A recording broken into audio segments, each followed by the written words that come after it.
This is my Acura Integra. It's a 1994 with a 2000 front end, turbo. It has a bad head gasket.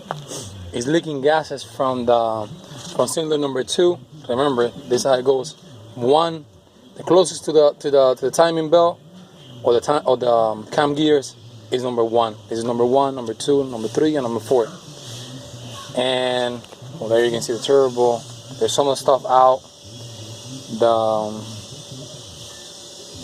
The steps to take this stuff out with the least amount of stuff.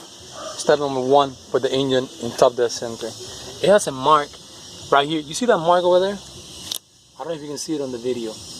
But okay, there's another mark that says up right on top of it. Directly on top of it, there's another mark that says up. If you put it up, both of them up at the same time, the engine is in top dead center. Simple as that. If you put it on the one that says up on this side, that is going to be number 2 in top dead center. But you want number 1 at top dead center, so both of them up. Then you disconnect everything that has to do with fuel and electronics. First, I'm going to disconnect the distributor. Some of them are already out. I'm going to take the distributor out. I'm going to take the wideband out, right there. The exhaust manifold downpipe is going to come out too. Everything else, I think, is going to stay over here. I'm going to disconnect the manifold from the head, but everything else is going to stay in here, down here. The head is going to come out, but nothing else is going to stay. I mean, everything else is going to stay. Under the intake manifold, there's a water line for the out of control valve. There's a water line. One of them is in the bottom.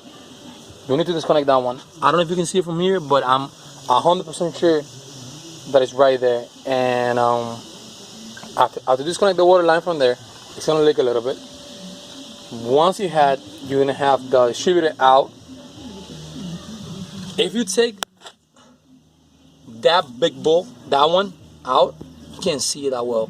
If you take that one out, all the water from inside the engine is gonna drain from there, almost all of it. Now, why do you do that?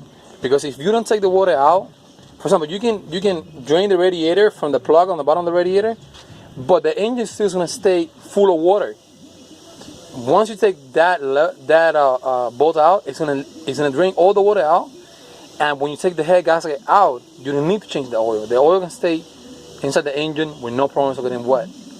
But you need to do that first. If not, water's gonna get inside the oil, and then you're gonna have to replace the oil. This car was running fine. Actually has I got this car missing a couple of parts. The guy that had this car, he didn't know what he was doing. He used both of the turbo and he was running like that. He blew one engine and he blew the head gasket on this one.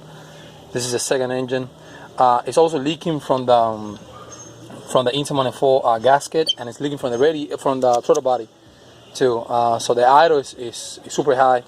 I was trying to fix it, but since all of that was going on, I'm just gonna take it out, send it to the machine shop, cut the head, make sure that it's flat, measure the block, make sure that it's flat, and put everything back together. Okay, the problem with this engine, it didn't smoke from the water, from the tailpipe. Nothing, no smoke, no nothing. The only thing that there was bubbles on the radiator, and it was right after you start the car, you already have pressure. That means that there's gases from piston number 2 coming into the radiator. Simple as that. That's how you know that you have a bad head gasket.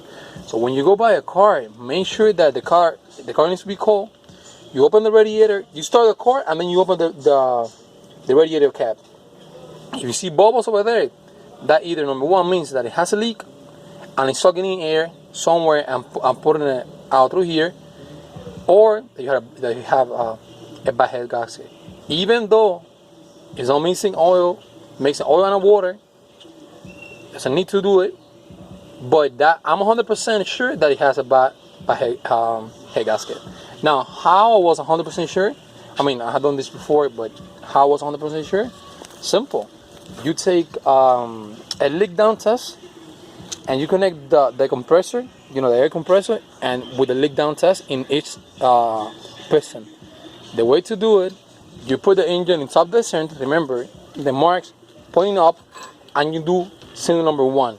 You do it like that to the right, and you do cylinder number 2. The same way, number 3 and number 4. That's how they go. You know, they go like straight up, number 1, like that, number 2, bottom, number 3, and the other way, you know, to the left, the front of the car, number 4. You put pressure, air pressure inside each piston, and you look and you open the radiator cap. Once you start putting pressure, if it has a bad head gasket, you're gonna see the water coming out. It may come out a lot, so watch out. This one, it came out super slowly, but that means it is leaking. We know for a fact that it's leaking. And when you have a turbo, even though you have a small amount of gases coming out, you know, if you have a small amount coming out, you multiply that by 5,000, and that small amount out of sudden is going to be a lot. So first I'm going to fix the head gasket, put it back together. Like always, I just started doing the mechanics. Just got my gloves on, getting ready, connected the impact gun to the extension, and it's going to start to rain. So I'm going to try to do as much as I can right now and see how it goes. Oh, if you guys want to see what it says there, it says ribbon piece. Chris was the owner of the car. He got killed in a motorcycle accident. Super sad, but hey, at least the car now is on my hands, and I'm gonna fix it up and make it as best as I can.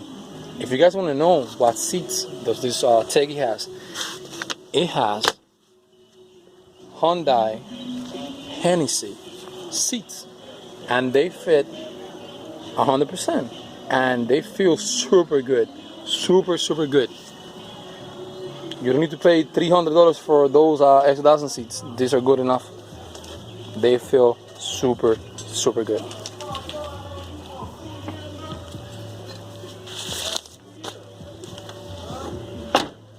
Let me show you the whole car.